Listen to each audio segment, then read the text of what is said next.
Yes. पिछले lecture में हमने देखा था कि किस तरह भीम फाइट करते हैं, किससे, वो बकासुर से, बकासुर का वध कर देते हैं, ठीक है।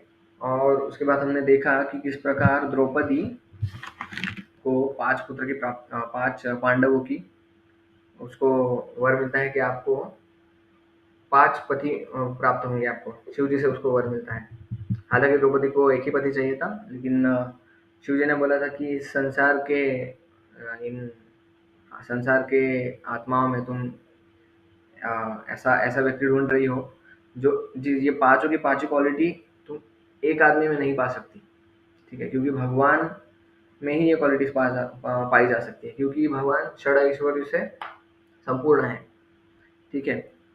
तो इस प्रकार द्रौपदी को आशीर्वाद मिलता है शिव जी से कि तुम्हें ये सारे गुण तो मिलेंगे, कि जैसे एक उसका पहली उसकी मांग थी कि मेरा पति धर्म का ज्ञाता हो, दूसरा मेरा पति बहुत बहुत बलवान हो, उसके आगे कोई टिक ना पाए, तीसरा मेरा पति बहुत अच्छा धनुर्धर हो, चौथा मेरा पति बहुत सुंदर दिखे, पांचवा मेरा पति बहुत विनम्र रहे।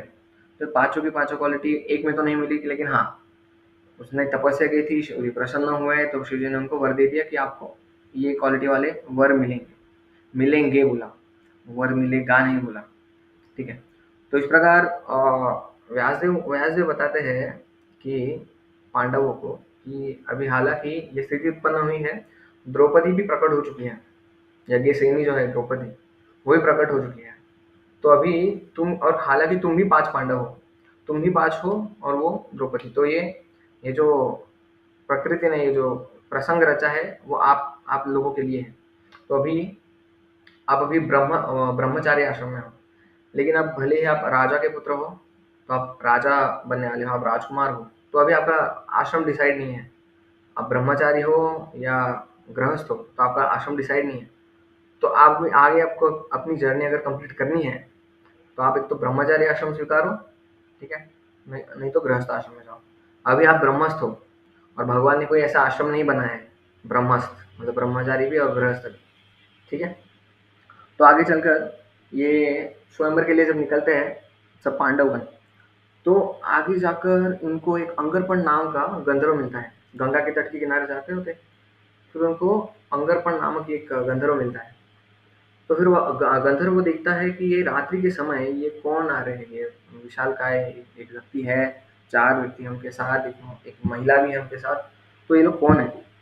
तो अंगरपण उनको बोलता है कि तुम लोग कौन हो? तुम्हारी हिम्मत कैसे हुई रात के समय गंगा के तट पे आने की? ये हमारा टाइम है, तुम्हें पता नहीं?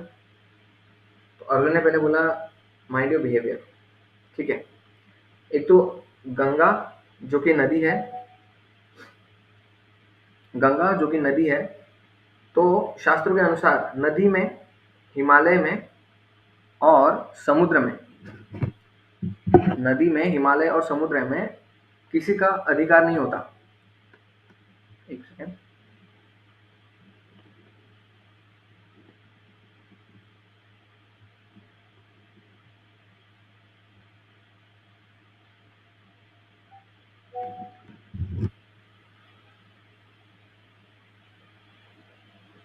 नदी में, समुद्र में और हिमालय में किसी का अधिकार नहीं होता, ठीक है। तो तुम ये बोलना छोड़ दो कि ये हमारा टाइम है ये सब। तो अंगरपन क्या करते हैं, जो कि गंधर्व है, अंगरपन क्या करते हैं कि वो उसके ऊपर तीर छोड़ देते हैं, अर्जुन के ऊपर, तो अर्जुन उसका तीर काट देते हैं। तो फिर इनमें थोड़ी सी फाइट होती है, और अर्जुन उसको इतनी बुरी तरीके से हराते हैं, अंगरपन को जो कि गंधर्व है, उसको इतनी बुरी तरीके से हराते हैं कि वो पूरा उसका जो उसका अंगरपन, जिसके पास एक ब्लेजिंग चैरियट होता है, एक बहुत ही अच्छा एक चैरियट, जिसके ऊपर जिसके अंदर हर तरह की युद्ध कौशल की जो वस्तुएं हैं वो होती है, तो वो चैरियट को अर्जुन एक तीर मार के ही उस चैरियट को ध्वस्त कर देते हैं, फिर उसके पास कोई चैरियट नहीं बचता, ठीक है। और हालांकि ये अंगरपन क्या करता है, गंगा में अपनी पत्नियों के साथ वो स्नान करता रहता है रात्रि के समय में, तो ठीक है। तो आगे जाकर क्या होता है, इनकी फाइट होती है, फिर अर्जुन उसको बुरी तरीके से हराता है। अर्जुन जब उसको मारने ही वाला होता है, अर्जुन उसको इज अबाउट टू किल, है ना, अर्जुन उसको बस मारने वाले होते हैं, तब उसकी जो कुंभी नाशी नामक पत्नी है, वो कुंभीनाशी पत्नी सामने आ जाती है कि मेरे पति को मत मारिए, ठीक है, उनको छोड़ दीजिए। तो फिर कुंती महारानी बोलती है कि ठीक है बेटा, माफ़ कर दो उसे, ज़्यादा गुस्सा मत हो जाओ।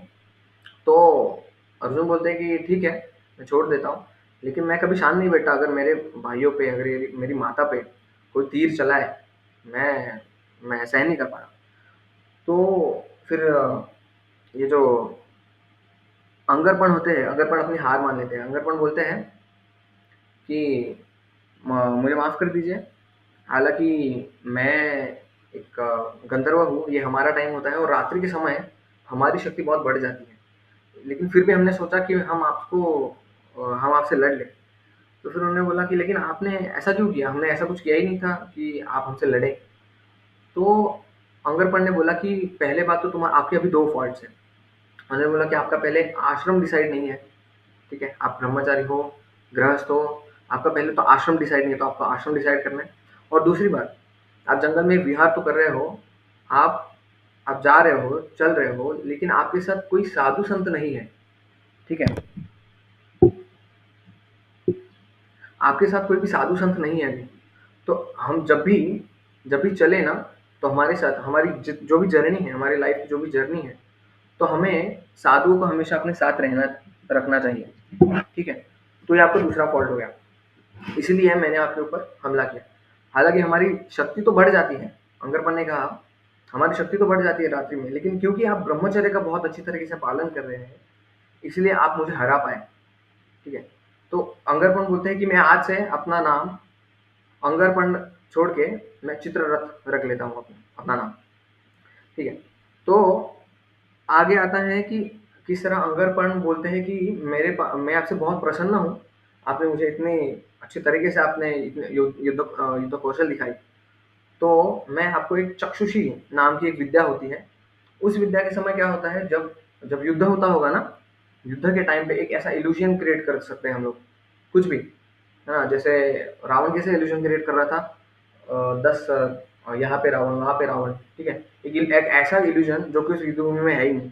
तो एक ऐसी विद्या ये अंगरपन देने के लिए तैयार हुए, और साथ में 100 घोड़े, हर पांडव को 100 घोड़े, मतलब कितने हो गए, 500 घोड़े।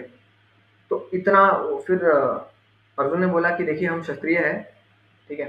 बोले हाँ, इससे इससे पहले कुंभीनाशी ने पहचान लिया था कि ये जो आप ब्राह्मण के वेश में तो है हालांकि, लेकिन आप सच सच बताइए आप कौन है, क्योंकि एक ब्राह्मण एक गंधर्व को तो नहीं हरा सकता। तो आप हालांकि कौन है हमें प्लीज बताएं। वो बोले कि नहीं, हम ब्राह्मण ही हैं, देखिए हमारे वेशभूषा देखिए। तो कुंभीनाशी बोलती कि नहीं नहीं, साफ साफ पता चल रहा है कि आप पांडव हैं, ये भीम का व्यक्ति, ये भीम है, गदाधारी भीम है, और आप सब अन्य पांडव हो, और ये आपकी मैया जो कुंती महारानी, ठीक है। उस समय ऐसा नहीं होता था कि कौन जो राजा है उसका इंटरव्यू लिया जाएगा, फिर उसका फोटो दिखा जाएगा मीडिया पे, फिर पहचान पाएंगे हाँ कौन है राजा। तो कुछ कुछ ऐसे प्रांत होते थे कि नाम तो बहुत सुना था, जैसे इन्होंने खुद से बताया कुंभीनाशी ने कि आप पांडव है, उसे कैसे पता ना। तो उन्होंने वर्णन सुना है, जैसे अ, रुक्मिणी मैया रुक्मिणी मैया को रुक्मिणी मैया को प्रेम हुआ किससे, कृष्ण से प्रेम कैसे हुआ रुक्मिणी मैया को, क्योंकि रुक्मिणी मैया ने साधु संतों से कृष्ण के बारे में सुना था, ठीक है।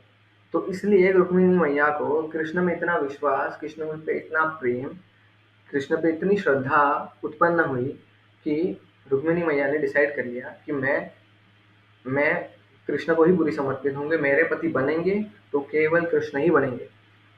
आजकल के ज़माने में ऐसा कोई अंदाज़ा लगा ही नहीं सकता कि चलो मैं सिर्फ नाम से वर्णन सुन लिया, चलो हम इससे शादी शादी कर लेंगे। पहले ही बोलते हैं अरे ये फोटो दिखाओ, पहले देखना चाहिए कैसी है कैसी नहीं है, कैसा है लड़का कैसा नहीं है। लेकिन रुक्मिणी मैया ने क्या किया, विश्वास रखा साधु संतों पे, साधुओं की वाणी पे, कृष्ण ही परम भगवान है, कृष्ण ही सर्व आकर्षक है। तो फिर उन्होंने माना कि हाँ, उससे पहले वो कृष्ण से कभी मिली नहीं थी, है ना। इससे पहले कभी रुक्मिणी मैया कृष्ण से मिली नहीं थी, लेकिन ये साधु के ऊपर, एक साधु की वाणी है जो कि हृदय परिवर्तन करेगा, प्रविष्ठा कर्ण रंध्रे न, है ना, जो कृष्ण को अब हमारे कर्णों के माध्यम से हमारे हृदय में प्रवेश करवा देते हैं, जो कि रुक्मिणी मैया के साथ हुआ, है ना। तो ये साधु ये उस ज़माने में ऐसे साधु हुआ करते थे। तो हमें भी हम भी क्या कर रहे हैं? हमने भी क्या किया है, वर्णन वर्णन ही सुन रहे हैं ना हम कृष्ण का। अ, आपने या मैंने कृष्ण कृष्ण को कभी देखा नहीं है, लेकिन विश्वास है, शास्त्रों के ऊपर विश्वास है ना? साधुओं के ऊपर विश्वास है। जो बुद्धिमान व्यक्ति होता है ना, वो शब्द प्रमाण से समझ जाता है ना? जैसे हमने टीचर से सुना है 2 + 2 = 4, ठीक है? तो हम डाउट नहीं करेंगे कि उसका डेरिवेटिव निकालो, इसका इंटीग्रेशन निकालो, प्रूव करके दिखाओ। टीचर ने बोला 2 + 2 = 4, तो हम लोग मान जाते हैं, ठीक है। लेकिन टीचर को हम क्वेश्चन नहीं करते, क्योंकि जो प्रत्यक्ष उपनिषद में 2 प्रमाण बताए गए हैं, प्रत्यक्ष प्रमाण और शब्द प्रमाण। जो बुद्धिमान व्यक्ति है ना, वो शब्द प्रमाण से समझ जाते हैं, लेकिन जो जड़ बुद्धि के व्यक्ति होते हैं, उनको प्रत्यक्ष प्रमाण देना पड़ता है। उदाहरण के तौर के लिए दो लड़के हैं, एक होशियार है और एक जड़मति वाला है। मैं उनको बोलूँ कि आग में अगर आप हाथ डालोगे तो आपका हाथ जल जाएगा। एक बुद्धिमान है, एक लड़का, वो सोच रहा है कि चलो मैं आग में तो हाथ नहीं डालूंगा, ठीक है। दूसरा बोलता है कि अच्छा ऐसा होता है, ऐसा कैसे हो सकता है। तो दूसरा लड़का आग में हाथ डाल लेता है, उसका अपना हाथ जला लेता है। तो यहाँ पे फ़र्क ये है, जो बुद्धिमान व्यक्ति है वो शब्द प्रमाण से समझ जाते हैं, और जो कम बुद्धिमान है वो एक्सपीरियंस से सीखते हैं।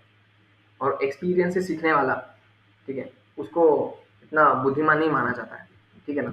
क्योंकि वो शब्द प्रमाण पे विश्वास रखता है। तो हमारे जो भी हमारे साधु हैं, ठीक है, जो साधु संत हमें जो भी गाइडेंस दे रहे हैं, है ना, उसमें हमें विश्वास रखना चाहिए। कृष्ण परम भगवान है, हाँ है, ठीक है। कृष्ण एग्जिस्ट करते हैं, हाँ है ना? गोलोक में कृष्ण एग्जिस्ट करते हैं, हाँ है, ठीक है, ठीक है।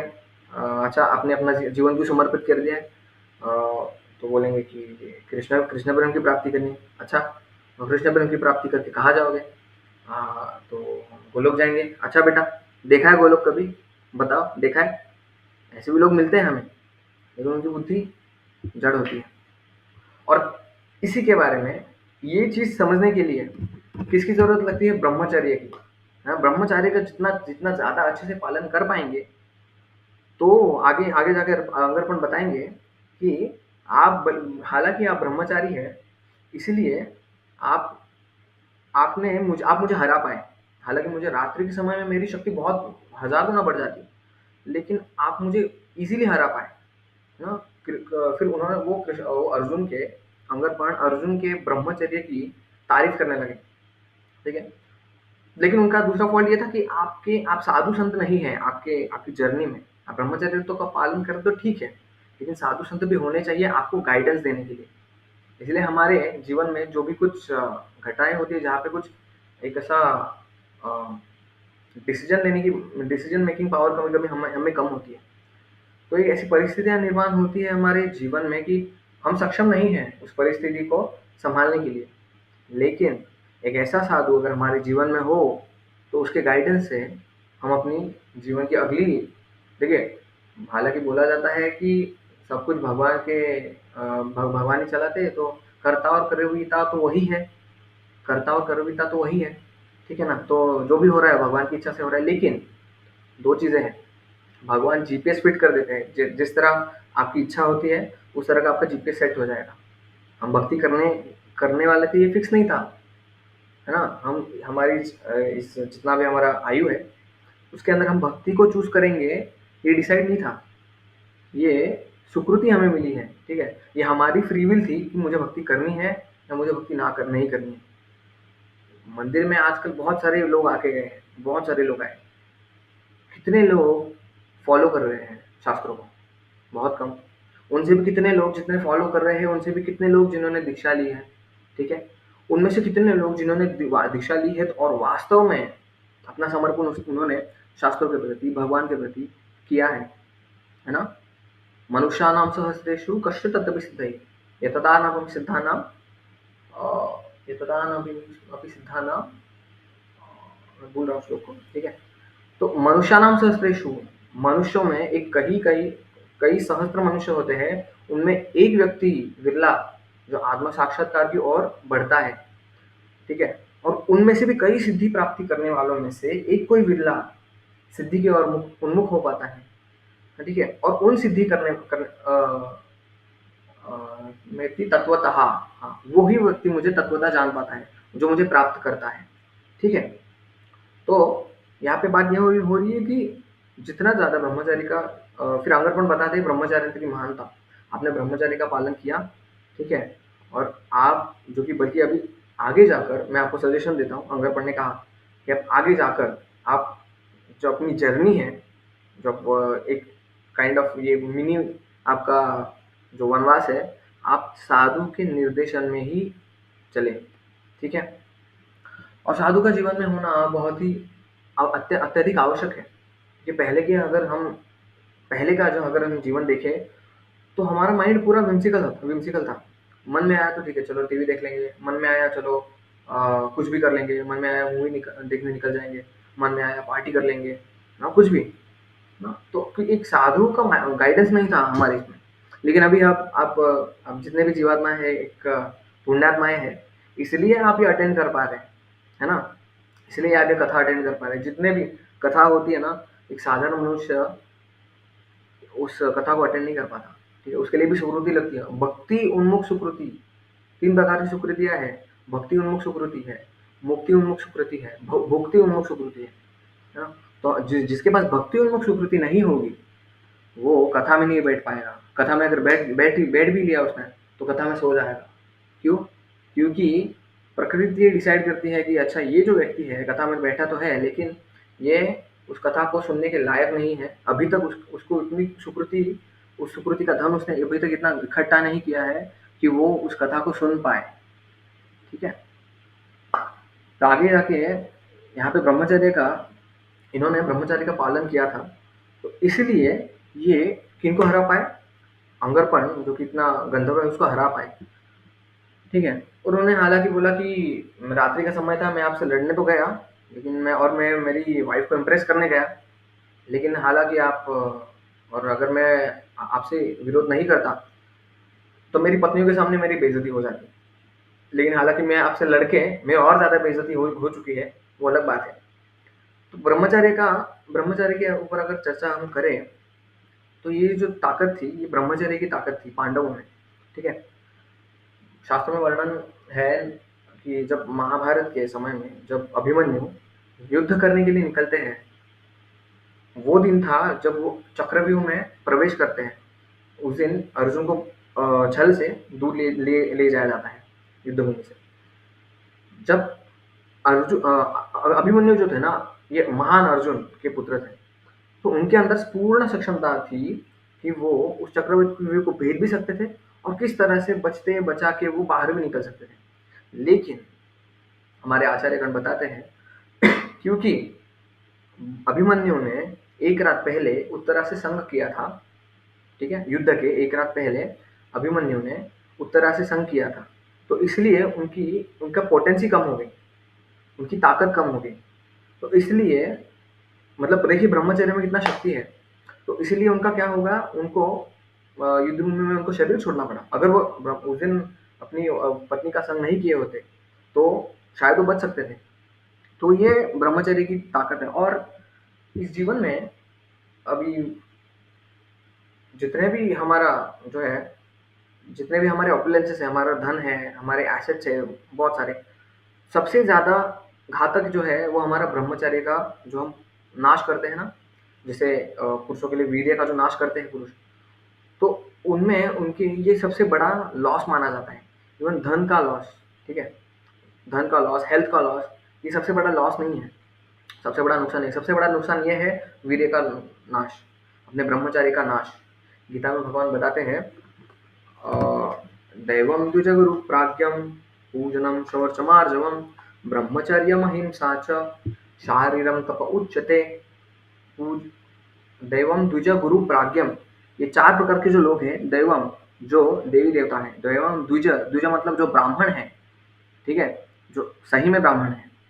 दैवम द्विज गुरु प्राज्ञम, जो गुरु है, और प्राज्ञम जो वरिष्ठ लोग है ना, हमसे जो आयु में बड़े हैं, उनका आदर सम्मान। दैवम द्विज गुरु प्राज्ञम पूजनम शौचमार्जवम, उनकी पूजा करनी चाहिए। पूजा मतलब लिटरली नहीं कि घंटी बजा के पूजना, मतलब उनको सम्मान, एक यथाउचित सम्मान देना चाहिए इन 4 लोगों को। ठीक है? और दैवं द्विजगुरु प्राज्ञम भोजनम शौचम आर्जवम। शौचम, अपने खुद को स्वच्छ रखना चाहिए, ये शरीर की तपस्या है, ठीक है। और ब्रह्मचर्यम अहिंसा च, ब्रह्मचर्य मतलब जो जितना अच्छा ब्रह्मचर्य का पालन करेगा, ब्रह्मचर्य और अहिंसा च, और अहिंसा का, अहिंसा मतलब किसी को हानि नहीं पहुंचाएगा, है ना। इन शॉर्ट मीट ईटिंग नहीं करेगा, किसी को बिना मार के मारेगा नहीं। मच्छर उड़ता दिख रहा है, चलो उसको मार दिया, है ना। इवन मच्छर मारना शुद्ध है, ये अहिंसा में, ये अहिंसा का पार्ट है, ठीक है। तो ब्रह्मचर्य अहिंसा च शारीरम तप उच्यते, इसमें क्या है, शरीर की तपस्या है ये, है ना। ये मन के, वाणी की और शरीर की तपस्या भगवान ने बताई है। ये मन जैसे वाणी की तपस्या है, अनुद्वेग्यम कर्म वाक्यम सत्यम प्रियम हितम च यत् स्वाध्यायाभ्यसनम चैव वाङ्मय तप उच्यते, ठीक है। किसी को कठोर वचन नहीं बोलने चाहिए, है ना। किसी को अनुद्वेग, किसी को जो भड़क जाए कोई, ऐसे वचन नहीं बोलने चाहिए। सत्यम, सत्य वचन बोलने चाहिए। हितम प्रियम चयत, हितकारी, ऐसे ऐसे शब्द बोलने चाहिए जो किसी को हितकारी हो। हितम चयत, प्रेममय शब्द शब्द बोलना चाहिए, ठीक है। तो ये शरीर, मन और वाणी की तपस्या है। तो शारीर की तपस्या में क्या है, ब्रह्मचर्य। हमारे शास्त्र कहते हैं कि अगर किसी को वास्तव में अपने जो आध्यात्मिक जीवन है उसमें प्रगति करनी है, तो उसको ब्रह्मचर्य का पालन करना चाहिए। और यहाँ पे बता रहे हैं हमारे आचार्य ने, ब्रह्मचर्य कितना इंपॉर्टेंट है ये सब बताया है। उसको शास्त्र अच्छे से समझ पाता है वो, है ना। जिस जिस तरह हमने बताया कि शास्त्र बहुत अच्छे से समझ पाएगा जो ब्रह्मचर्य का अच्छे से पालन करेगा। उम्र लंबी होगी उसकी, है ना। उम्र ज़्यादा से ज़्यादा उम्र उसकी लंबी होगी, है ना। और डिसीज फ्री, रो ऑलमोस्ट उसका जो बॉडी रहेगा ना वो डिसीज फ्री रहेगा। उसको कोई ज़्यादा रोग नहीं लगेंगे, है ना। उसको ज़्यादा रोग नहीं रहेंगे ऑलमोस्ट। उसको जो भी हमारे अंदर विकार आते हैं ना, ये ब्रह्मचर्य हमारे में एक पोटेंसी क्रिएट करता है ना। एक रोग प्रतिकारक क्षमता ये भी क्रिएट करता है, ठीक है। और दिव्य ज्ञान को समझने में आसानी होती है। अभी के लोग, एक नॉर्मल जो जिसकी श्रद्धा होती है ना, श्रद्धा दृढ़ दृढ़ होती है ना, उसने ब्रह्मचर्य का बहुत अच्छे से पालन किया जाता है। जिसको शास्त्र बहुत अच्छे से समझ में आते हैं, उसने ब्रह्मचर्य का बहुत अच्छे से पालन किया होता है। नहीं तो बहुत सारे लोग होते हैं, क्या दिया है गीता में, एक बोल रहा है तू लड़ ले, एक बोल रहा है मैं नहीं लड़ूंगा, एक बोल रहा है तू लड़, एक बोल रहा है तू नहीं लड़ूंगा। फाइनली वो बोलता है ठीक है यार मैं लड़ लेता हूँ, है ना। बस गीता गीता में यही बोला गया है, यही बोला गया है गीता में। क्योंकि उनके पास वो स्पिरिचुअल इंटेलेक्ट नहीं होता, एक आध्यात्मिक बुद्धि नहीं होती इन शास्त्रों को समझने के लिए। इसके लिए ये सारी चीज़ें उनके ऊपर से चली जाती है। आपने कथा में देखा होगा, बहुत सारे लोग बेड पे पड़े होंगे तो उनको बिल्कुल नींद नहीं आएगी, फ़ोन देखेंगे, नेटफ्लिक्स देखेंगे, मूवीज़ देखेंगे। लेकिन जैसे ही कथा में ओम नमो भगवते वासुदेवाय और यहाँ पे वो ऐसे सो जाता है। फिर कथा में श्रीमद् भागवतम की जय, फिर वो भी जय, मस्त वो 1 घंटे की नींद खर्राटे मार के कंप्लीट कर लेता है। क्यों? क्योंकि उसकी बुद्धि इतनी जड़ हो जाती है, क्योंकि वो ब्रह्मचर्य का इतना पालन नहीं कर रहा है, तो उसकी उसके उसमें दिमाग में कुछ जाता नहीं है। और भागवतम में इतना इतना लाभकारक है, जो दुनिया में इतने घिस पिट रहे हैं लोग, है ना। संसार में माया ने इतना ग्रसित करके रखा है। तो भागवतम के जो शब्द है ना, उनको उनके मन को शांति देते हैं, तो उनको नींद आती है। और भागवतम में सोना तो नहीं चाहिए वैसे, लेकिन प्रभुपाद बोलते थे आप चाहिए तो लेक्चर में आप दिन 12 घंटे सो, आप पूरा दिन भर सो, लेकिन लेक्चर में जब बैठे हो, भागवत कथा सुन रहे हो, तब आपको एकदम एकदम अटेंशन से सुनना है, क्योंकि आप जो सुनोगे उसके ऊपर मनन करोगे, है ना। तो आगे वीर्य का नाश करने से बुद्धि जड़ हो जाती है, ठीक है। और ये तो हो गया पुरुषों के बारे में, जो कि अपना वीर्य को से ज़्यादा अपने वीर्य को रिटेन करेंगे, ठीक है। आजकल आजकल मॉडर्न सिविलाइजेशन तो ये बता रही है कि कुछ नहीं, ब्रह्मचर्य का पालन इतना करने की ज़रूरत नहीं है। अगर ब्रह्मचर्य को पालन करते जाओगे तो वीर्य हमारे बॉडी में रहेगा, तो हमें जख्म कर देगा, क्यों, तो वो अच्छा नहीं है। तो हमें ब्रह्मचर्य का पालन एक रेगुलर बेसिस पे आप आपका वीर्य का नाश कर सकते हैं। तो ऐसा ऐसा ऐसी शिक्षाएं दी जाती हैं मॉडर्न सिविलाइजेशन। लेकिन हमारे गुरुकुल में पहले के समय में ऐसा हुआ करता था, जो बच्चा होता है उसको 25 साल की आयु तक उसको गुरुकुल में पढ़ाया जाता था, 25 साल तक वो ब्रह्मचर्य का पालन करता था। उसके बाद वो डिसाइड करता था, उसको गुरु की आज्ञा से, कि अभी गुरु की आज्ञा से उसको गुरु उसका स्वभाव देख देख लेते थे कि आपको ब्रह्मचारी बनोगे या तुम गृहस्थ बनोगे। तो ये सब गुरु के निर्देशन में होता था, है ना? और बहुत बहुत सारा बोला जाता है कि चलो प्रभु जी आपसे ब्रह्मचारी होगा नहीं, आप गृहस्थ बन जाओ, है ना? क्या बोला जाता है, प्रभु जी आप गृहस्थ ब्रह्मचारी आपसे होगा नहीं, तो आप गृहस्थ बन जाओ। अरे लेकिन वो गृहस्थी में भी उत्पात मचाएगा, है ना? जो एक अच्छा ब्रह्मचारी, जो एक ब्रह्मचर्य का अच्छे से पालन करता है शादी से पहले, और वैसा व्यक्ति शादी करने के बाद एक अच्छा गृहस्थ बन पाता है।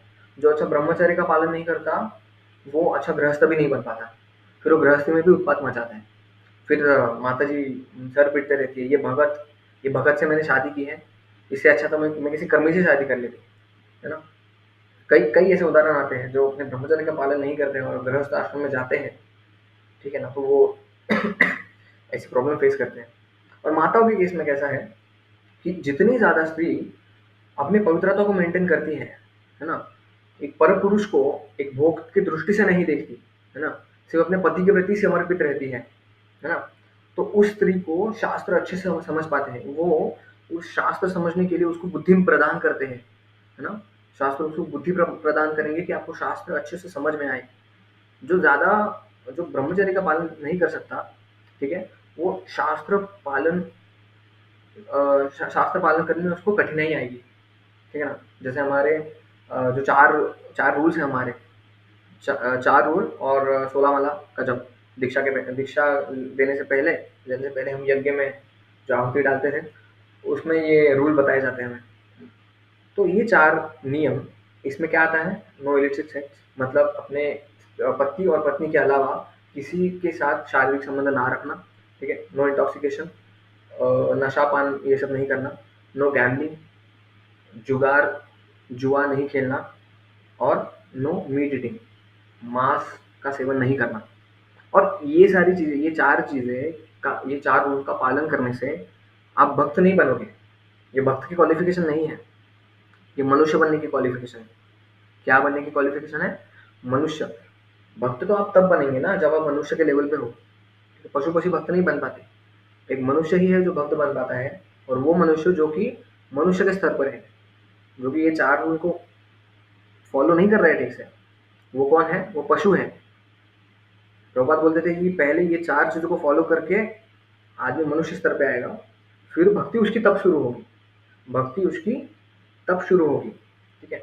तो माताओं के केस में ये है कि वो जितना ज़्यादा से ज़्यादा अपने पवित्रता को मेंटेन रखती है ना? ज़्यादा से ज़्यादा अपने अंगों को ढकी रखती है, तो फिर उनमें उतनी बुद्धि आती है कि वो शास्त्र को अच्छे से समझ पाए, ठीक है?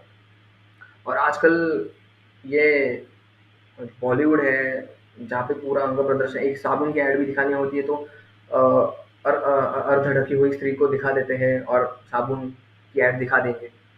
क्योंकि ये जितने भी पूरी ये जो सिविलाइजेशन अभी है, ये पूरे हमारे बुद्धि को खराब करती है ना? ये पूरा पूरा हमारा जो ये दिमाग है ना, उसमें पूरी काम वासनाएं ठूस ठूस के भर रही है।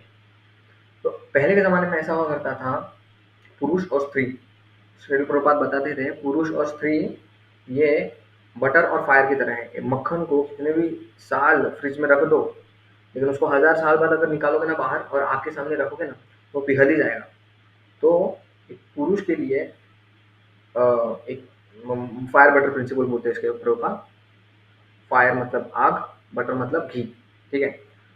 तो पहले के ज़माने में ऐसा हुआ करता था, स्त्री एक ऐसी ऐसी स्त्री को सर्वश्रेष्ठ माना जाता था, जो कि अपने पति के प्रति वफ़ादार रहे, जो कम से कम पुरुषों को रिझाए। उसको उसको महान, उसको उच्च स्त्री माना जाता था। लेकिन अभी के केस में आप उल्टा देखेंगे, एकदम पूरा उल्टा। एक ऐसी स्त्री को सबसे महान बोला जाएगा जो अपने अंगों को ज़्यादा दिखाएगी, जो जिसकी फैन फॉलोइंग कितनी ज़्यादा है, कितने पुरुषों का वो हृदय आकर्षित करेगी। ऐसी स्त्री को आज मिस यूनिवर्स, मिस वर्ल्ड ऐसा बोलते हैं, ठीक है? पुरुषों के केस में भी सेम। एक ऐसे पति को सर्वश्रेष्ठ, एक ऐसे घी को सर्वश्रेष्ठ माना जाता था कि जो पिघले ना, किसी अन्य स्त्री से पिघले ना, सिवाय अपनी पत्नी के, ठीक है? तो ये ब्रह्मचर्य का पालन हमारी वैदिक संस्कृति में पहले से ही है और ये बेसिक था। पहले के ज़माने में दीक्षा देने के टाइम पे गुरु बोला नहीं करते, ये 4 नियम तुम्हें फॉलो करने हैं, ऐसे-ऐसे रहना है। क्योंकि पहले के ज़माने में लोगों को ना ये नेचुरली था कि हमें ब्रह्मचर्य का पालन करना है, ठीक है? पहले के लोगों में ये नेचुरली होता था कि ब्रह्मचर्य का पालन करना है, मांस नहीं खाना है, ठीक है? जुआ नहीं खेलना है ना? और मदिरा पान नहीं करना, ये उनका नेचुरली होता था। लेकिन अभी अभी दीक्षा देने के टाइम पे गुरु को बोलना पड़ता है कि बेटा ये मनुष्य के क्वालिफिकेशन है, इसमें तुम्हें रहना है, ठीक है? तो फिर दीक्षा दी जाती है। ठीक है? और हमारे ये मॉडर्न सिविलाइजेशन में ऐसा हो ही नहीं रहा है। पहले पुरुष ऐसा होता था कि जो कम से कम महिलाओं के प्रति आकर्षित हो, अपने अपने जो भी उसका कुछ रहता था वो अपने पत्नी के पास ही रहता था। लेकिन अभी अभी ऐसा माना जाता है जो पुरुष जिसकी जितनी ज़्यादा गर्लफ्रेंड हो वो सबसे उच्च पुरुष माना जाएगा, है ना? जैसे सलमान खान, जितने भी सुपरस्टार्स है ना? उनको सर्वश्रेष्ठ। तो अभी किसी भी लड़के को बताएंगे ना, अरे तुम्हारा हीरो कौन सा है? हाँ मेरा हीरो ये है, फलाना फलाना मेरा हीरो है। क्या हीरो है वो, कितनी लड़कियां भागती हैं उसके पीछे। ये पवित्रता के लक्षण नहीं, ये अधोगति के लक्षण है ना? ऊर्ध्वं गच्छन्ति सत्त्वस्ता, मध्ये तिष्ठन्ति राजसा, जघन्य गुणवृत्तिष्ठा और जगत्तन अधोगच्छन्ति तामसा, है ना? स्वर्गलोक में लेके जाने वाले हैं सतोगुण, स्वर्गलोक में लेके जाएगा। जो रजोगुणी है वो इस भूतल पे रहेंगे और जो तामसिक लोग हैं वो नर्क लोक में जाएंगे, ठीक है? तो इससे हमारा रजोगुण बहुत बढ़ता है। ये सारी चीज़ें से बॉलीवुड जितने भी आजकल के जो अ, हमारे माइंड को डिस्ट्रैक्ट करने वाली चीज़ें हैं, है ना? तो यहाँ पे बताया गया है, हाँ, महिलाओं के बारे में ये तो हो गया कि जितने ज़्यादा वो अपनी पवित्रता को मेंटेन करेंगी, उतनी ज़्यादा उनमें शक्ति रहेगी कि वो शास्त्रों को अच्छे से फॉलो कर पाए। इसलिए आप देखोगे हमारे इस्कॉन में ज़्यादातर महिला ही कथा में प्रेजेंट होंगी, महिला ही ज़्यादा मंदिर में दिखेंगी। ब्रह्मचारीज हैं वो तो रह रहे, लेकिन ज़्यादातर आप देखोगे ना महिलाएं, अभी हमारे हमारे क्लास में देख लीजिए, ज़्यादातर महिला ही उपस्थित है। क्योंकि महिलाएं में वो जो कंट्रोल करने की जो क्षमता होती है वो 10 टाइम्स होती है पुरुषों से, है ना? 10 टाइम्स होती है पुरुषों से। तो पुरुष लोग और तर्क तर्क लगाते हैं। अच्छा ये लोग ठीक है, ये लोग पक्का ये विदेशी संघ, ये लोग ना पैसा पैसा लूटते हैं, लोग ये लोग लोगों को लूटते हैं।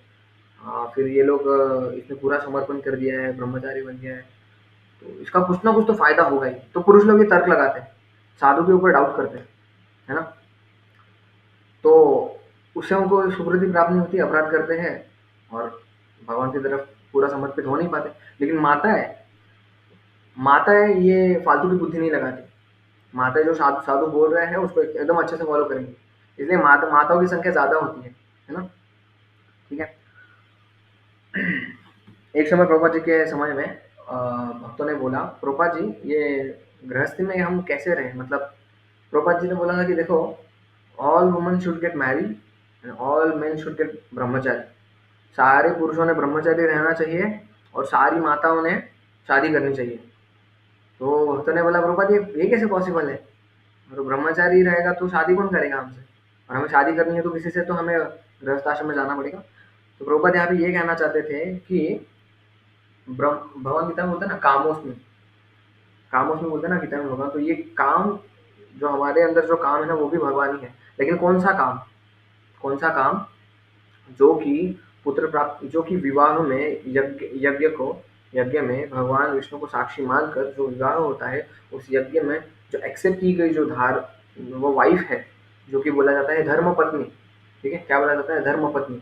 काम पति और काम पत्नी नहीं बोला जाता कभी, इसे बोला जाता है धर्म पत्नी।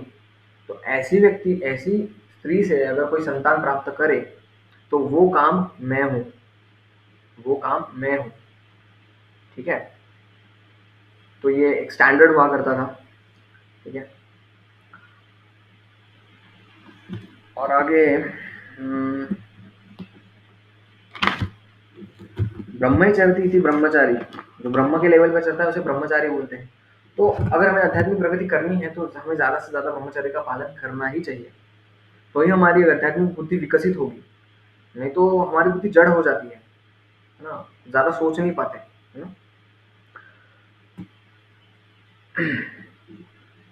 तो एक समय ऐसा हुआ, प्रभुपाद जी को किसी ने पूछा, प्रभुपाद ऐसी क्या चीज़ है जो आपको सब लोग देख के दंडवत प्रणाम कर देते हैं? ऐसा क्या है आप में? सब लोग आपसे आकर्षित होते हैं, है ना? जो भी कोई भी रहेगा ना तो आपकी बात चुपचाप से सुनेगा, वो कितना भी होशियारी मारने वाला आदमी रहे, आपकी बात एकदम अच्छे से समझेगा, सुनेगा और आपको पालन करेगा। आप जो बोल रहे हो उसका पालन करेगा। तो ये आप में ये कैसे श्रील प्रभुपाद? ये कैसे कैसे हो सकता है ये ऐसे? तो प्रभुपाद ने बोला कि I have no sex desire. ठीक है? प्रभुपाद ने बोला कि मुझे मैथुन करने की इच्छा नहीं है बिल्कुल। ठीक है ना? तो ये प्रभुपाद जी की पोटेंसी थी और नो डाउट प्रभुपाद भगवान के नित्य सिद्ध पार्षद है, तो उनको वो ताकत तो मिलती ही है। भगवान उनको वो ताकत तो दे ही रहे हैं, लेकिन वो खुद की भी तपस्या है उनकी, है ना? ठीक है? और जितना ज़्यादा हम इस काम वासनाओं से दूर रहते हैं, ठीक है ना? तो हम ज़्यादा शक्तिशाली बन पाते हैं। जितना ज़्यादा इन काम वासनाओं के हम वशीभूत हो जाएँगे, तो हम हमारी पावर रिड्यूस हो जाती है। हमारी एक गंभीरता, है ना? एक गंभीरता होती है ना, ग्रेविटी, वो कम होती जाती है। ठीक है? व्यक्ति का ओज, तेज मेंटेन हो पाता है ब्रह्मचर्य का पालन करने से, है ना? ठीक है? कुछ गलत करने की इच्छा हो, तो उस गलत करने को रोकना है, नहीं ये मुझे नहीं करना है। ठीक है? कोई आपको बोले बोले कि चलो मूवी देखने, नहीं, नहीं जाना है, ठीक है? चलो पार्टी करने, नहीं, नहीं, नहीं जाना है। तो ये कैसे एक गलत चीज़ को एक गलत चीज़ को हमेशा हमारे पास 2 ऑप्शन होते हैं, माया को चुनने के और एक कृष्ण को चुनने के, ठीक है? तो ये हमारी फ्री विल है कि हम किसको चुनें, कृष्ण इंटरफेयर नहीं करेंगे उसमें, ठीक है?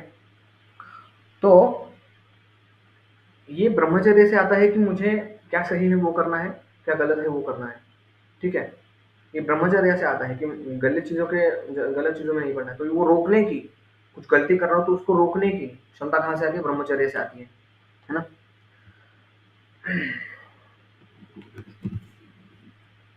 और और सोचिए कि वीर्य में इतनी ताकत होती है कि उससे एक संतान की उत्पत्ति होती है, ठीक है? तो ब्रह्मचर्य कितना इम्पोर्टेंट है और एक स्त्री के लिए एक सतीत्व मेंटेन करना कितना उसके लिए बहुत ही लाभकारक है ना?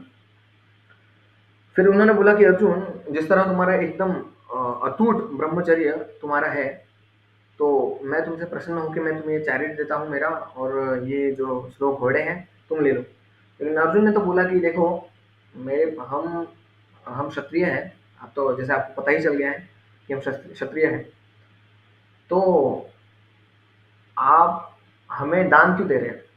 हम तो ब्राह्मण हैं, सॉरी हम तो क्षत्रिय हैं, आप हमें ब्राह्मण समझ के दान क्यों दे रहे हो? हम किसी से दान देने से इकट्ठा नहीं करते, हम सक्षम हैं, जो भी हमें रास्ते में फल वगैरह मिलेंगे हम ग्रहण करेंगे, और बाकी सब चीज़ों की हमें ज़रूरत नहीं है। तो उन्होंने बोला कि ठीक है, आप दान मत स्वीकार कीजिए मुझसे। जिस तरह आपने अग्नि अस्त्र चला के मेरे पूरे इस रथ को ध्वस्त कर दिया, उस लेवल का मुझे पावरफुल अस्त्र मुझे चाहिए। तो फिर उनकी ऐसे डील होगी, तो उन्होंने इसको अग्नि अस्त्र दे दिया अंगरपन को, और अंगरपन ने वो जो 100 घोड़े थे वो दिए, और वो विद्या दी उनको कि युद्ध के समय में वो एक भ्रमित वातावरण क्रिएट कर सकेंगे। तो ये उनको दे दी, शक्ति दे दी, ठीक है? उसके बाद उन्होंने बोला कि आपको मैं तपतेय, बार-बार ना अंगरपन उनको तपतेय तपतेय। अर्जुन सोचने लगे कि मैं तपतेय, ये तपतेय कौन है? मैं तो कौन्तेय हूँ, मैं मुझे लोग कौन्तेय बोला करते हैं, लेकिन ये तपतेय कौन है? तो अंगरपन ने बोला कि तपतेय, एक समय क्या हुआ, सूर्यदेव की पुत्री जो तप्ती थी, सूर्यदेव की पुत्री का नाम क्या है? तप्ती। उनका एक व्यक्ति के साथ शादी हुई उनकी, वो उनका नाम था समरवन। समरवन के साथ शादी हुई, तो उनके जो पुत्र हुए, जो ये और ये समरवन जो थे, ये सूर्यदेव के उपासक थे। और ये समरवन ने समरवन और तप्ती, इनसे पुत्र पैदा हुए कुरु, ठीक है? ये सूर्यवंशी है ना ये सब, ठीक है? तो ये जो कुरु पैदा हुए, तो ये कुरु वंश का जो कौरव, ये बोला ना कुरुवंशी बोला जाता है ना पांडवों को, कौरवों को। तो इन कुरु राजाओं की आप डायनेस्टी में आ रहे हैं, तो इसीलिए मैं आपको तप्ती बोल रहा हूँ, सॉरी तप्तेय। तो ये हालांकि इसलिए ज़्यादा सुना नहीं होगा आपने, तप्तेय नाम, ठीक है, अर्जुन का। लेकिन ये और भी एक नाम है तप्तेय, ठीक है? गीता में बहुत सारे नाम आते हैं अर्जुन के, गुड़ाकेश, ठीक है, सव्यसाची, है ना, कौंतेय, पार्थ, है ना, महाबाहो, है ना, और एक नाम है अर्जुन का, क्या, तप्तेय। ठीक है। तो आगे चलकर ये गंधर्व बता रहे हैं आगे, बहुत सारी शिक्षाएं देते हैं गंधर्व। ठीक है। फिर एक समय बताते हैं कि मैत्री मैत्री मुनि की एक स्टोरी बताते हैं, किस प्रकार मैत्री मुनि ने, हमने पिछले सत्र में चर्चा की थी, किस तरह मैत्री मुनि को जो नंदिनी गाय पसंद आती है वशिष्ठ मुनि की, लेकिन वशिष्ठ मुनि अपने गाय को ऐसे इंस्ट्रक्शंस देते हैं कि वो अपने अंदर से ही पूरी सेना निकाल के मैत्री मुनि के पूरी जो सेना होती है उनको मार लेती है, क्योंकि मैत्री मुनि को चाहिए होता है कि मैं वो गाय को लेके जाऊं, क्योंकि नंदिनी गाय बहुत ऑस्पिशियस गाय थी, है ना। नंदिनी गाय से जो भी कुछ मांगो, ठीक है, वड़ा पाव मांगोगे वड़ा पाव मिल जाएगा, है ना।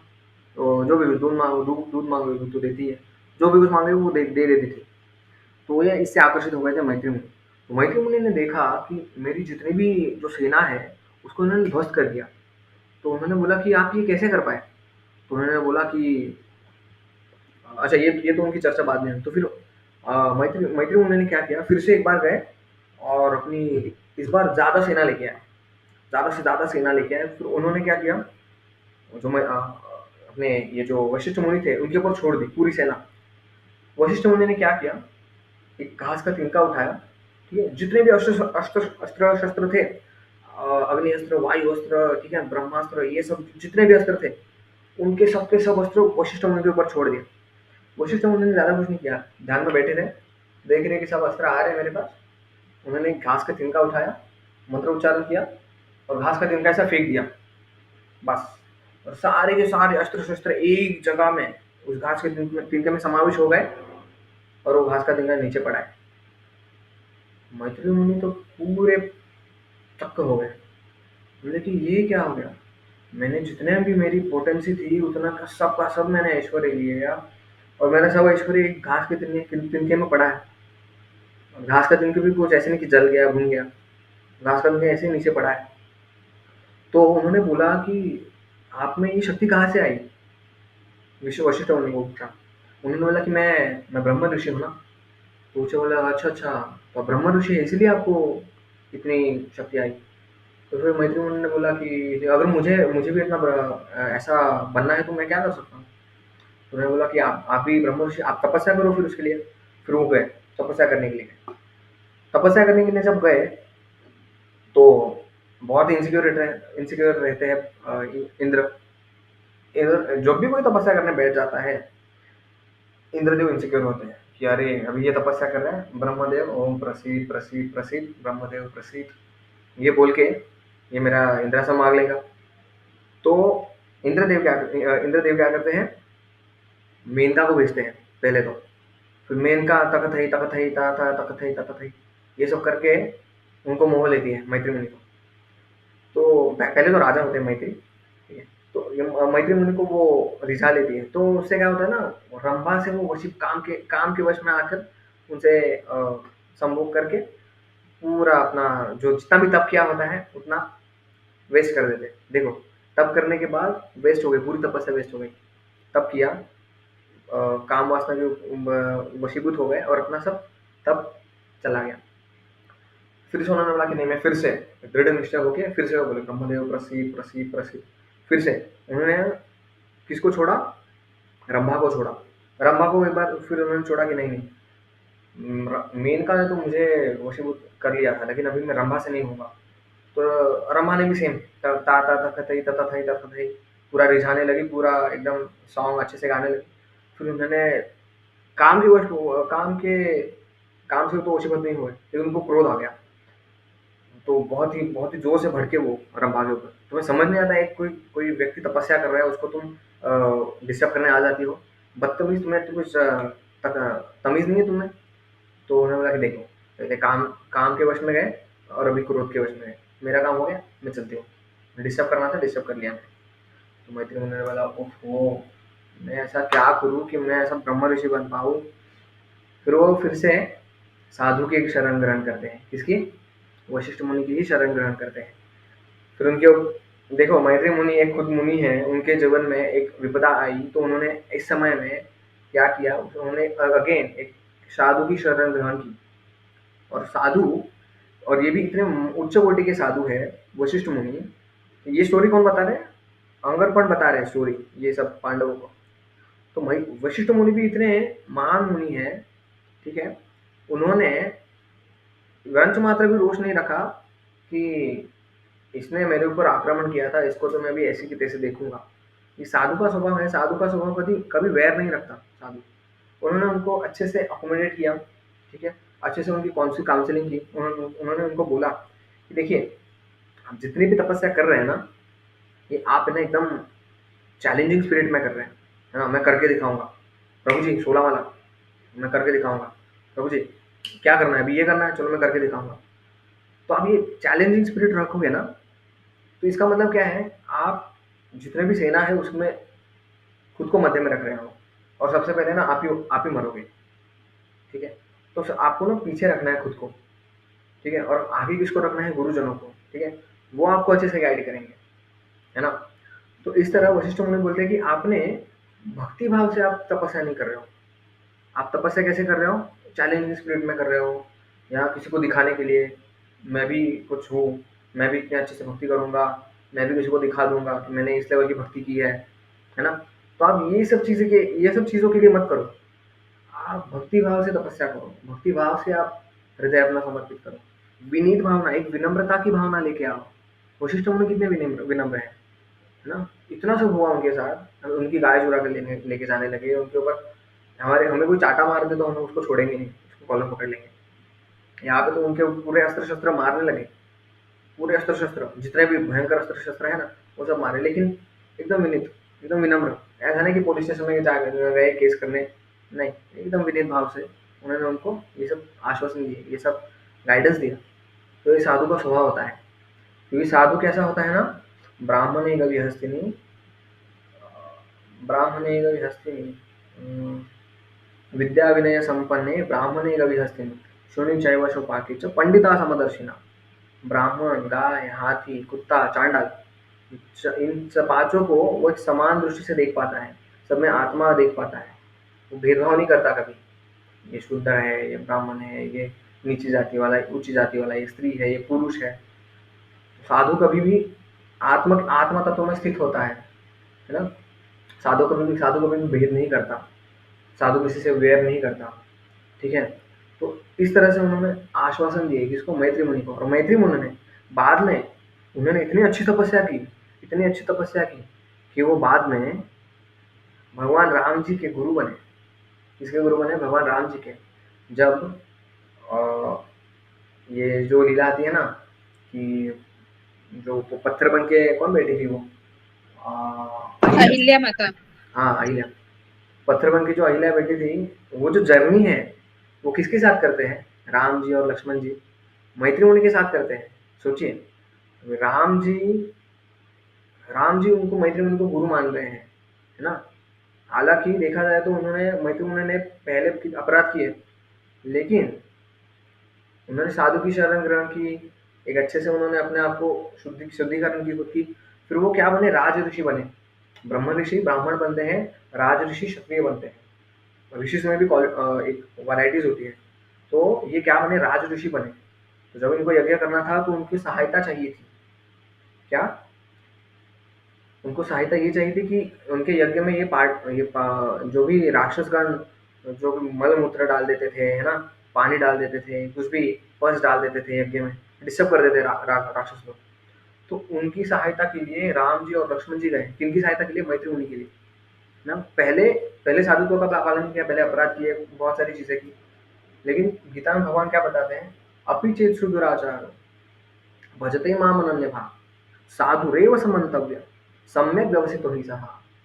अपि चेत सुदुराचारो, कितना भी एक ऐसा व्यक्ति कितना भी दुराचारी रहे, अपि चेत सुदुराचारो, लेकिन भजते माम अनन्य भाव, एक ऐसा समय आता है जब वो मुझे अनन्य भाव से मेरी भक्ति करता है। साधु रेव से मंतव्य, उसको साधु ही मानना चाहिए। उसका पहले के पास्ट कर्म है, जो कुछ भी है उसके वो निकाल के उसको बोलना नहीं चाहिए कि अरे तू तो ऐसा था, तूने तो ऐसा किया था, है ना। साधु रेव समन्तव्य सम्यक व्यवसितो हाँ। नहीं नहीं, उसने ऐसा किया था, नहीं नहीं, भगवान बोल रहे साधु रेव समन्तव्य। भगवान बोल रहे, भगवान क्या बोल रहे हैं, नहीं, तुमको उसको साधु ही मानना चाहिए। साधु रेव समन्तव्य सम्यक व्यवस्थित ही सहा। ठीक है। तो मैत्री मुनि के केस में ये था, ना पहले अपराध किया है, लेकिन भगवान भगवान ने क्या बोला गीता में, साधु रेव समन्तव्य। पहले जो भी कुछ ने उन्होंने कुछ भी किया हो, मैत्री वशिष्ठ मुनि के ऊपर कितने भी प्रहार किए हो, कुछ भी उन्होंने कितने भी अस्त्र शस्त्र छोड़े हो, ये वशिष्ठ मुनि की महानता थी कि वो उन पे क्रोधित नहीं हुए। उल्टा उन्होंने उनकी अच्छे से काउंसलिंग की, है ना, अच्छे से उनको मार्ग दिखाया जिसके ऊपर से वो चल के एक राज ऋषि बन पाए, एक ऐसे राज ऋषि बन पाए कि जिनकी सहायता करने के लिए राम और लक्ष्मण जी सहायता कर रहे हैं उनकी यज्ञ में, है ना। तो यहाँ पे भगवान के आगे का हमें पालन करना चाहिए, है ना। अपि चेत सुदुराचारो भजते माम अनन्यः साधुरेव समन्तव्य। उस व्यक्ति को साधु ही मानना चाहिए, है ना। आप कितना भी बोलो कि नहीं प्रभु जी, सबको हम आदर देंगे, सबके हम चरण धुने से रोज माथे पे लेके घूमेंगे, लेकिन उसको हम भक्त नहीं मानेंगे, उसके हमारा वैर रहेगा। नहीं, साधु रेव समन्तव्य सम्यक व्यवसित ही सहा। साधु ही मानना है उसे। ठीक है, क्योंकि गोलोक में जाके ऐसा नहीं कि अरे देख, ठीक है बेटा तू इधर ही रहेगा, मैं गोलोक में जाऊंगा। अब गोलोक में गए, वो आपको दिख गया, अरे ये भी आ गया गोलोक में, इसकी तो ये सब नहीं चलता उधर। ये सब इसलिए ये भौतिक जगत है। ठीक है। तो वहाँ पे कोई जुगाड़ नहीं चलेगा भौतिक जगत में, है ना। आध्यात्मिक जगत में वहाँ पे कोई जुगाड़ नहीं चलेगा, ऐसे करेंगे वैसे करेंगे। जो भी जुगाड़ करने वालों के लिए ये भौतिक जगत है, इसीलिए हम लोग इधर है। हम खुद के जुगाड़ करते रहते हैं, अरेंजमेंट्स करते रहते हैं, ठीक है ना। किसी के प्रति देव भावना, ये भावना वो भावना नहीं। भगवान के आज्ञा का पालन करो। साधु रेव समन्तव्य सम्यक व्यवस्थित ऐसा। ठीक है ना। और फिर मैत्री मुनि का ये किस, हाँ, तो मैत्री मुनि की महानता ये कि ये एक साधु के पथ पे चल के वो राज ऋषि बने, है ना, राज ऋषि बने, जिनको राम जी अपने गुरु मान रहे हैं। और यही यही मैत्री मुनि आगे जाकर जब स्वयंवर होता है, जब स्वयंवर होता है राम जी, सॉरी, हाँ, राम जी जब धनुष तोड़ते हैं, उसके बाद सारे अयोध्यावासी के जब ये सब डिस्कशन होता है कि राम जी और सीता मैया का विवाह होगा, फिर तभी सब लोग खुश होते हैं। लेकिन सबसे ज़्यादा खुश दो लोग होते हैं। कौन कौन ज़्यादा सबसे दो लोग खुश होते हैं? वशिष्ठ मुनि और मैत्री मुनि। हालांकि देखा जाए तो उनका एक वॉर होने वाला था, लेकिन क्या माना एक दूसरे को, साधु रेव समन्तव्य, है ना। फिर उनकी इतनी घनिष्ठता हो गई कि वो क्या सोच के हंस रहे थे कि अभी ये जो राम और सीता इनको तो विवाह हो गया, लेकिन सीता की जो अन्य तीन बहनें हैं और राम की जो अन्य तीन भाई है, उनका भी विवाह अगर हम कर ले तो कितना सही हो जाएगा। ये साधु की जो खुशी है वो इसमें होती है ना। राधा कृष्णा प्राण मोर युगल किशोर, जीवने मरने गति आर नाही मोरा। राधा कृष्णा प्राण मोरा युगल किशोर, है ना। राधा कृष्ण प्राण मोर युगल किशोर, जीवन है मारने की थी आर नहीं मोर। मुझे और कुछ नहीं चाहिए। राधा और कृष्ण का जो मिलन हो रहा है ना, शक्तिमान का मिलन हो रहा है, राम सीता का मिलन हो रहा है ना, इसमें बहुत संतुष्ट थे। और सबसे ज्यादा खुश वशिष्ठ मुनि और मैत्री मुनि थे, है ना। ठीक है। तो ये बदलाव कैसे आया?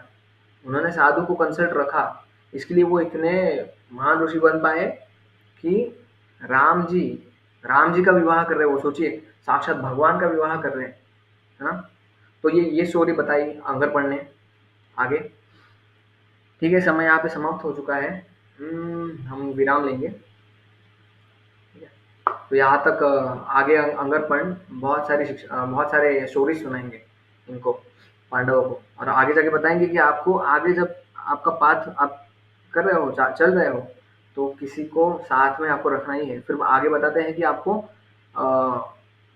उत्कोच स्थान पर एक धौम्य ऋषि मिलेंगे जो कि देवक ऋषि के भाई हैं। तो उनको आपको साथ में लेकर आपको आगे की जर्नी आपकी कंटिन्यू करनी है। ठीक है। तो आगे का पार्ट हम अगले शनिवार देखेंगे। महाभारत भागवत पुराण की जय। श्रील प्रभुपाद की जय। किसका कोई प्रश्न है? जी। हरे कृष्ण। हरे कृष्ण प्रभु जी। हरे कृष्ण माता जी। अभी आप मैत्रेय मुनि का स्टोरी बता रहे थे प्रभु जी, वो विश्वामित्र नाम था या मैत्रेय मुनि?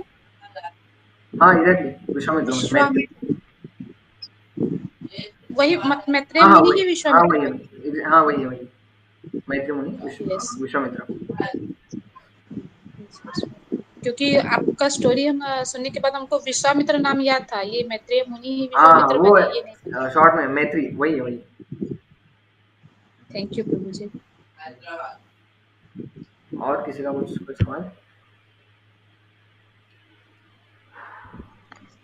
हरे कृष्ण प्रभु जी, पंचांग प्रणाम। हरे कृष्ण माता जी, दंडवत प्रणाम।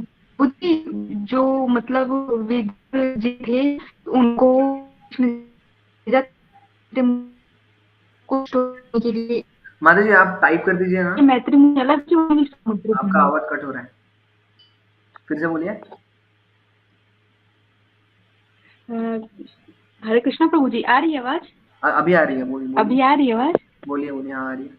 प्रभु जी मैं बोल रही थी कि कृष्ण जी विदुर जी को मतलब कुछ शिक्षा लेने के लिए मैत्री मुनि के पास भेजते हैं, तो ये मैत्री मुनि वही विश्वामित्र जी है कि मैत्री मुनि एक हाँ नहीं अलग नहीं मुनि नहीं, है? कोई अलग नहीं है, मैत्री मुनि कोई अलग नहीं है, विश्वामित्र ही यही है। यही हाँ जी। विश्वामित्र जी। जी जी प्रभु जी, यही मतलब वही विश्वास जहाँ पे भी आवाज बहुत कट हो रही है माता सकते जी, हैं। आवाज बहुत कट हो रही है।